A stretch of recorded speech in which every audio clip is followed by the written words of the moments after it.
ছেলেদেরকে, বেটা 8 ঘন্টা বেটা তুই এমন ছেলের সাথে হাঁটলি, ওই নাফরমান তোরে এক ওয়াক্ত নামাজের কথা বললো না, একটাবার আল্লাহর নাম এই হাইওয়ানের মুখ দিয়া বাইর হয় নাই।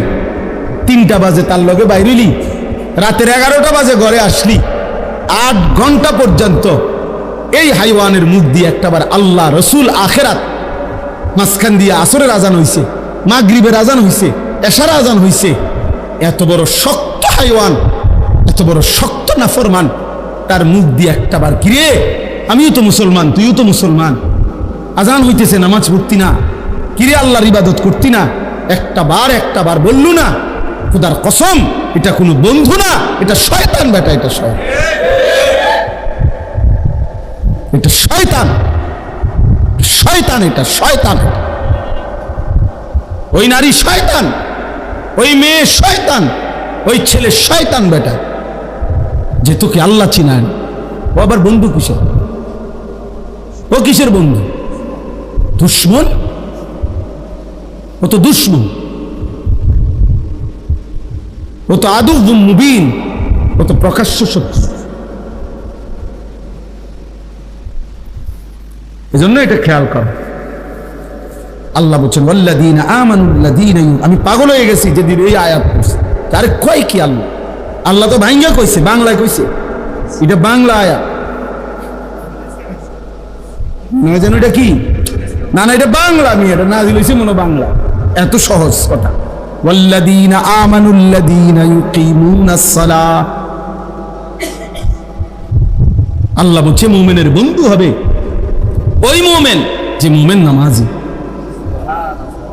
লা তুসাহিব ইল্লা মুমিন, ইমানদার ছাড়া কাউকে বন্ধু বানায়ও না, নবী বলছে।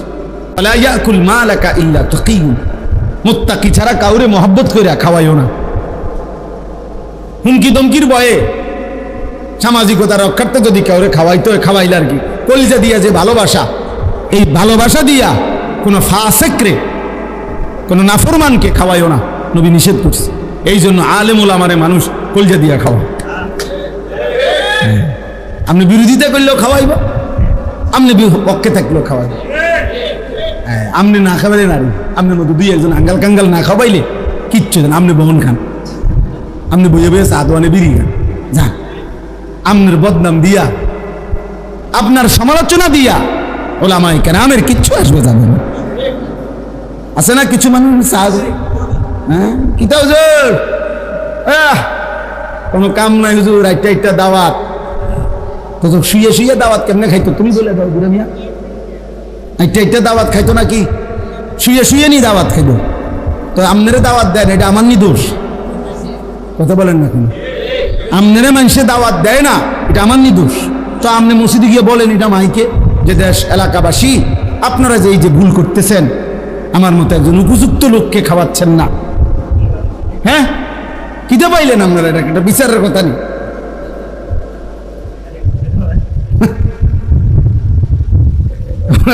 আজকে কয়টা দাওয়াত ওনার গাঁও জ্বলে, ওনার গাঁও জ্বলে, হুজুরের দাওয়াত খায় কা, ওনার গাঁও জ্বলে। আল্লাহ আমাদেরকে মাফ করে দেন। তাহলে হুজুর বলতেছি না, মানে যে কোনো মোমেন যে নামাজি, যে আখলাকওয়ালা, তো সেই হবে মোমেনের কি বন্ধু। এই জন্য ছেলেরা, বাপ একজন ছেলে শুন, জিন্দেগি চেঞ্জ করো, কোন অসৎকে বন্ধু বানায় না, চরিত্রহীনকে বন্ধু বানায় না। যে নারী বেপর্দা সে তোমার আপন হবে না। যে এত পুরুষকে দেখাইতে পারে বিবাহ বহির্ভূত হারাম, আল্লাহর সাথে যে সীমালঙ্ঘন করে, আল্লাহর হুকুম যে মানে না, সে পরবর্তীতে বিবাহের পরে তোমার কথা শুনবে কেমনে? হয়তো এর চাইতে বড় গোটা কায়নাতের মালিক আল্লাহরে মানে না, তোর মতো আঙ্গাল কাঙ্গাল রে মানবো কিনতে বেড়া। এই জন্য শেষ পর্যন্ত বেহায়া নারী, বেপর্দা নারী, 12 বছর সম্পর্ক বা 8 বছর 3 বছর, শেষ পর্যন্ত ফাসাদ লাথি। হ্যাঁ বিয়ে করবার 6 মাস পরে আমার কাছে তাই কান্দে যে একটা আলগা তাবিজ দেন, একটা শক্ত পাথরের মতো তাবিজ, যাতে বেডি লড়ে চড়ে না, জাগাত বইয়া তাই এরকম একটা তাবিজ দেন। কি তাবিজ আছে হাদিয়া যায় লাগ লাগুক 20,000 টাকা তাই বেটির বয়ের জাগাত এমন একটা তাবিজ দেন আর তো কাম নাই। আপনি তো আপনার আখলাক আগে নষ্ট করে দিছেন, আপনি তো নিজেকে বরবাদ করে দিছেন। এক ব্যক্তি নবীজির কাছে এসে যখন বলছি ইয়া রাসূলুল্লাহ ইন্নী কাদ জানাইতু, আমি জিনা করেছি, ফাআকিম আলাইয়া, আমার উপরে শরীয়তের বিধান কার্যকর করে। নবীজি চোখ বড় হয়ে গেছে, 3 বার নবী জিজ্ঞাসা করছে আবিকা জুনুন, আরে তুমি কি পাগল? জুনুন মানে কি? তুই পাগল? তুমি কি বললা এটা? ইন্নালিল্লাহি ওই কি কয়? মুসলমান এটা কি বলে? মুসলমান এটা কেমনে বলে? শোনো ভাইয়া, নবী সাল্লাল্লাহু আলাইহি সাল্লাম তখন সাহাবাদেরকে বলছে যাও এলাকায় যাও, খবর লাগাও এ কোনো পাগল কিনা, প্রতিবন্ধী কিনা। ওই কি কয়? হ্যাঁ বলে জিনা করছে।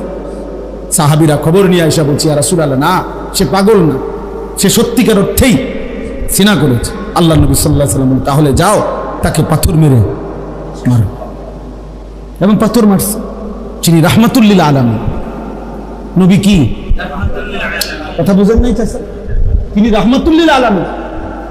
ওই যে মাওলানা আনাস সুন্দর কথা বল, নবীজি বলছে একটা কোরবানির প্রাণী জবাই করলে তোমরা ওই প্রাণীর জন্য জবাই করবা যে ছুরিটা দিয়া, ওটার বেশি করে ধার দিয়া লো, যাতে করে দোতা ছুরি দিয়া জবাই করে পশুটারে কি দিও না। সেই রাসূল বলতেছে একটা আস্তা মানুষ ওরে পাথর মারো, আল্লাহ বলছে ওরে পাথর মারো। এবার বলো ভাইয়া, হারাম এই কাজের প্রতি আল্লাহর কি পরিমাণ নারাজ। পুরুষে পুরুষের সমকামিতা অপকর্ম করত, এই পৃথিবীতে এর চাইতে জঘন্য শাস্তি আল্লাহ তাআলা আর কোন জাতিকে দেয়নি। কওমে লূতকে আল্লাহ যে শাস্তি দিয়েছে, 7 তবক জমিনের মাটি উঠাইয়া এরপরে আসমানের কাছে নিয়ে উল্টাইয়া একটা আসার দিছে, দিয়া এটার উপরে ফাজআলনা আলিয়াহা সাফিলাহা, কোরআনে আছে আমি নিচের ভাগ মাটি উপরে উঠাই লাইছি, উপরেরটা নিচে দিয়া দিছি, তো সব নিচে। এর উপরে আমতারনা আলাইহিম হিজারা, উপরে তাদের উপরে এরপরে পাথরের বৃষ্টি বর্ষণ করে ওই জায়গাটারে নদী বানাই দিয়েছে।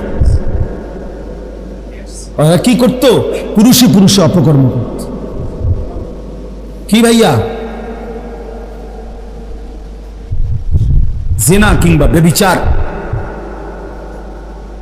এই জন্যই বললাম পুরুষ পুরুষ কিংবা মেয়ে মেয়ে কিংবা পুরুষ মহিলা যাই হোক, ব্যভিচার গুরুতর অপরাধ।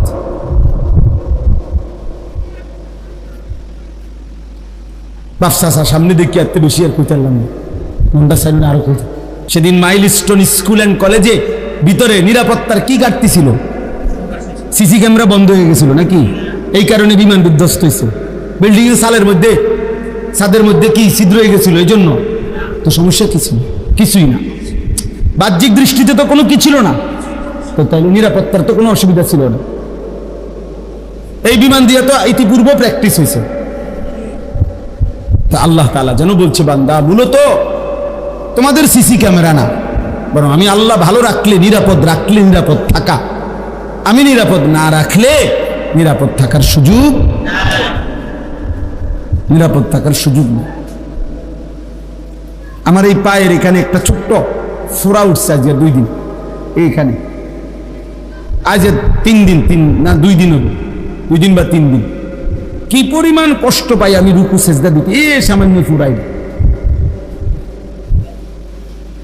একবার এই দিক দিয়ে পাও দিই, একবার মহিলাদের মতো মানে কাইথিয়া বসি, আরেকবার একটু পাও আলগি দিই, মানে সারাক্ষণ আমার কাছে এটা মনে হইতেছে যে একটু পর পর হাত লাগাই, এটা কি অবস্থা, মানে ভালো হয় না কেন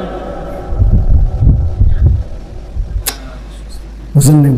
তাহলে মানে কি আল্লাহ তাআলা 1 সেকেন্ডের জন্য তিনি ভালো না রাখলে ভালো থাকার কোনো সুযোগ নাই রে যুবক। মোবাইল তোরে ভালো রাখবে না রে বন্ধু, হারাম নারীর হাসি তোমারে ভালো রাখবে না রে বন্ধু, ও তোমারে ভালোবাসা ধোকা দিবে মূলত, কারণ ওর ওই ভালোবাসা তো ভালোবাসাই না, ও তো জেনা। আর গুনাহ তো কোনোদিন কাউরে সুখ দেয়।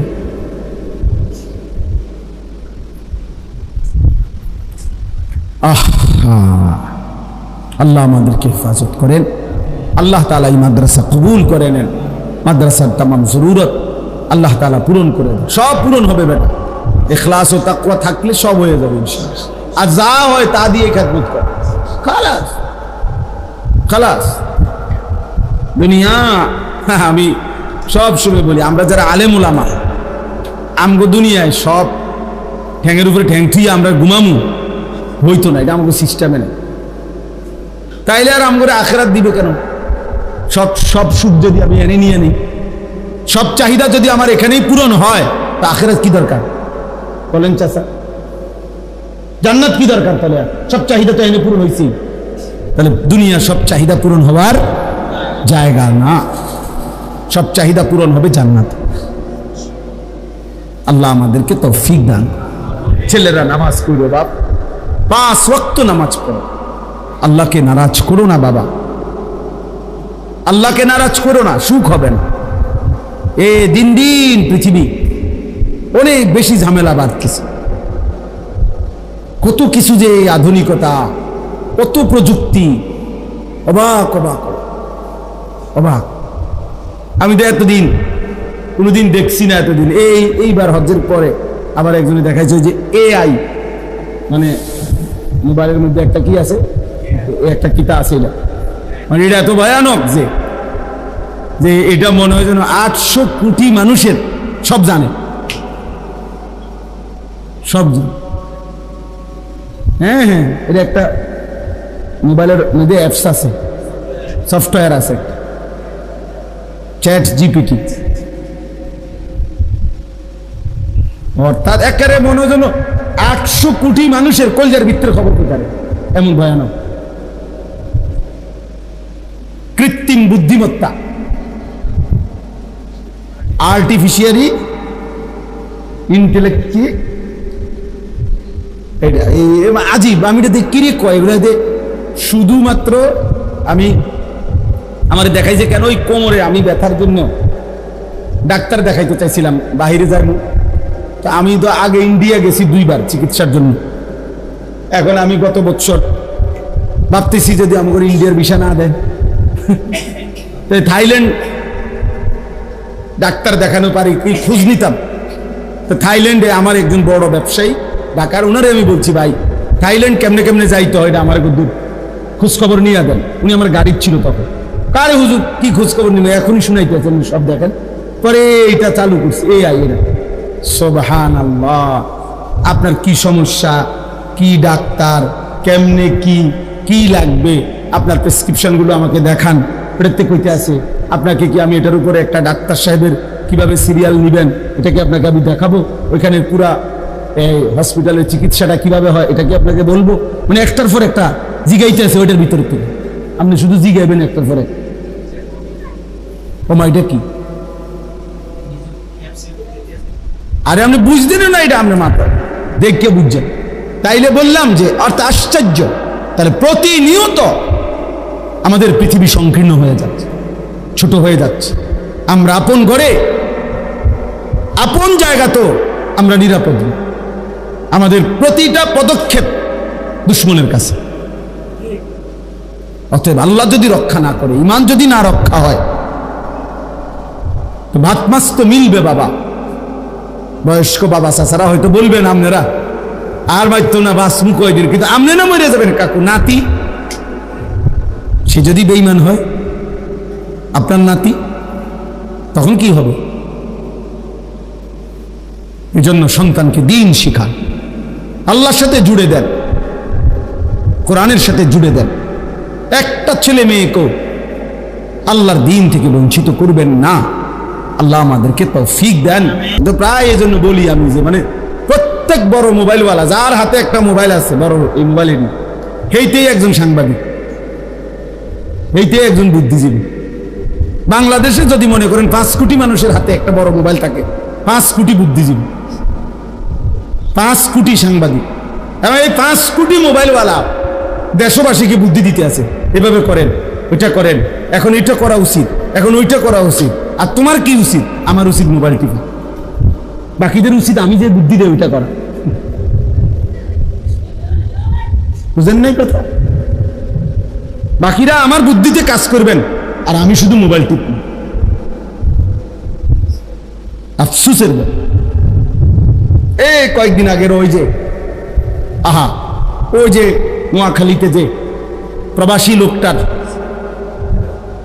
7 জন পরিবারের সদস্য যে মারা গেল, মাইক্রোটা যে পড়ে গেছে পানিতে, শুনছেন না? এটা একই পরিবারের বেচারার সব শেষ।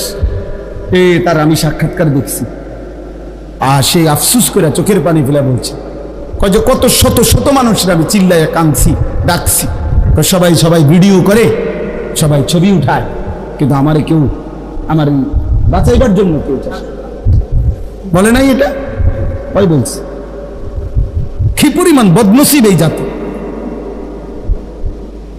কি পরিমাণ বদনসিব।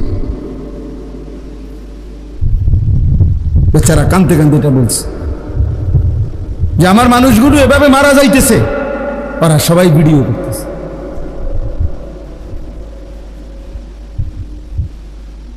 আল্লাহ আমাদেরকে হেফাজত করে।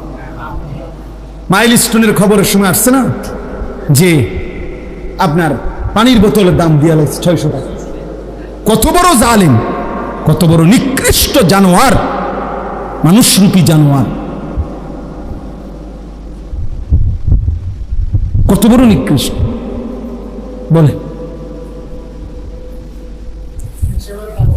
রিক্সা ভাড়া ডাবল নেও না, অগ্নিদগ্ধ ছেলেটারে উঠাইতেও চায় না, ভাড়া দিব কে? তুই মরে গেলে আমার কি, আমার ভাড়া দরকার। আরবি ভাষার একটা গুরুত্বপূর্ণ প্রবাদ, তোমারও দোষ আছে, মানুষেরও চোখ আছে, এটা আরবিতে বলে আর কি। ওয়াফিকা উয়ুবুন, তোমার মাঝেও দোষ আছে, ওয়ালিন্নাসি আয়ুনুন, মানুষেরও কি আছে? চোখ। মানুষ দেখতে ভুল করেন। হ্যাঁ, আপনি বইয়া সাদওয়ানে বিড়ি খাবেন, মানুষ আপনার আল্লাহু আকবার চাচার মতো জুনায়েদ বাগদাদি আর নাই। মানুষ বেকুব, মানুষ ভাত খায় না, মানুষ জিরা খায়। হ্যাঁ, এই জন্য ভালো কাজ করা, নেক কাজ করা। তা আমি বলতেছিলাম যে এই ছোট্ট মাদ্রাসায় মাওলানা আনাস গড়ছে, ফিকির করছে দ্বীনের জন্য। আল্লাহ তাআলা যেন এটুকু ভালো কাজে উত্তম বিনিময় দান। ইখলাস ও তাকওয়া, আমার শায়খ আল্লামা মুফতি মুশতাকুর নবী কাসেমি হুজুর সব সময় বলে এটা। ইখলাস ও তাকওয়া মানে এক হলো আল্লাহর জন্য, দুই হলো গুনাহমুক্ত। তাকওয়া মানে গুনাহমুক্ত, আর ইখলাস মানে আল্লাহর জন্য। দুই জিনিস যদি ঠিক মতো হয় বিফলে যাবে না। দুই জিনিস যার মধ্যে নাই, 30 বছর পরে হলো টিকবে না, 100 বছর পরে হলো এটা কি হয়? ইখলাস ছিল না, নয়তো তাকওয়া ছিল। গুনাহমুক্ত না, গুনাহমুক্ত হিসাবে 2 নম্বর, আখলাকে 2 নম্বর, সুদূর বুদুর, খালাস। 2-4 10 বছর 20 বছর খুব রমরমা গেছে, এরপরে শেষ। এই জন্য ইখলাস ও তাকওয়া যে কোনো নেক আমল করলে এটা পৃথিবীতে টিকে থাকে। ফাআম্মা যাবাদু ফায়াযহাবু জুফাআন ওয়া আম্মা মা ইয়ানফাউন নাস ফায়ামকুসু ফিল আরদ। কোরআন শরীফের আয়াত। আল্লাহ বলছে যেটা ফেনা সেটা পারে গিয়ে শুকিয়ে যায়। সমুদ্রের এই উথাল পাতাল ঢেউয়ের মুখে যেই ফেনা হয় সাদা, এটা বারবারই পারে আইসা বাড়ি খাইয়া শুকায় যায়, হারায় যায়, পানি থাইকে যায়। ফেনা মিলিয়ে যায়, শুকিয়ে যায়, কিন্তু যেটা উপকারী পানি সেটা থেকেই যায়। ফায়ামকুসু ফিল আরদ, ওটা জমিনে থাকে। এজন্য কারো 1200 বছর আগের, 1000 বছর আগেরও খেদমত আজও পৃথিবীতে আছে। ওই যে আল্লাহ তাআলা কবুল করে নিয়েছেন। আমি শুরুতে এটা বলে নিলাম, আপনারা সবাই মিলে আলহামদুলিল্লাহ প্রত্যেকের জায়গায় ভালো কাজ করার চেষ্টা করুন, বলেন ইনশাআল্লাহ। আল্লাহ তাআলা আমাদেরকে তৌফিক দান, আল্লাহ তাআলা আমাকেও তৌফিক দান। দুইটা আয়াত যে পড়ছি, এবার দুই আয়াতের তর্জমা শুনি। আমরা মুমিন, আমরা মুসলমান, যুবক ভাই তোমরাও আমরাও, আমরা প্রত্যেকেই আসলে এই বাস্তবিক অর্থে মুসলমান। এটুকু পরিচয় আমাদের প্রিয় পরিচয়, শ্রেষ্ঠ পরিচয়। মুসলিম এই পরিচয়ের চাইতে দামি কোনো পরিচয় হইতে পারে না। এর চাইতে দামি কোনো সম্পর্ক ইসলামের সাথে আমার সম্পর্ক, তার চাইতে দামি কোনো শব্দ পরিচয় হতে পারে। এই জন্য আমরা মুসলমান, আমরা মুমিন। আর যে মুসলমান, যে মুমিন, তার সবকিছু নিয়ন্ত্রিত। অর্থাৎ আমার হাসি কান্না, আনন্দ বেদনা, আবেগ অনুভূতি, আচরণ উচ্চারণ, চাল চলন, লেবাস পোশাক, চুল চেহারা, কথাবার্তা, ভালোবাসা বিরোধিতা, আমি পক্ষে থাকা বিপক্ষে যাওয়া, সব কিছুই আমার বাজার ব্যবসা, আয় রোজগার, আমার জিন্দিগির সেকেন্ড টয়লেট বাথরুম পেশাব পায়খানা সর্বকিছুই নিয়মের অধীন। যেহেতু আমি মুসলিম, যেহেতু আমি মুমিন, এই কথা আমাদের এটা বোঝা উচিত। এই বাঁধন থেকে যে ছুটে যায়, নিয়মের অধীনে যে ছুটে যায়, এই বাঁধন থেকে বাস্তবিক অর্থে সে আর মানুষ থাকে না। নফসের তাবেদার, শাহওয়াতের তাবেদার, মনের চাহিদার তাবেদার, মনের খেয়াল খুশির অনুসরণকারী। বারবার আমি কোরআনের মধ্যে আছে, বারবার আমি বলি যে সে মানুষ না। আল্লাহ তাআলা বলছে তাকে ফামাসালুহু কামাসালিল কালব, সে কুত্তার মতো। কোরআন শরীফের আয়াত, কালব, সে কুকুর। কালবুন অর্থ কুত্তা, কুকুর। আল্লাহ বলছেন যে মনের ইচ্ছা মতো চল, আমার মনে যা ভাল লাগে, আমি যখন যেটা যেখানে দেখি, যখন যেটা আমার চয়েস হয়, সেটাই আমার চলার গতি। আমি সুনির্দিষ্ট কোনো কারো নিয়ম পদ্ধতি শরীয়ত বিধান আমি মানি না। আল্লাহ তাআলা বলছে এমন মানুষ মূলত মানুষ না, সে কুকুরের মতো। প্রতিটা ভালো আয়োজন, এখানে একটা সুন্দর কথা লিখছে, প্রতিটা ভালো কাজ একটি দান, একটি সাদাকা।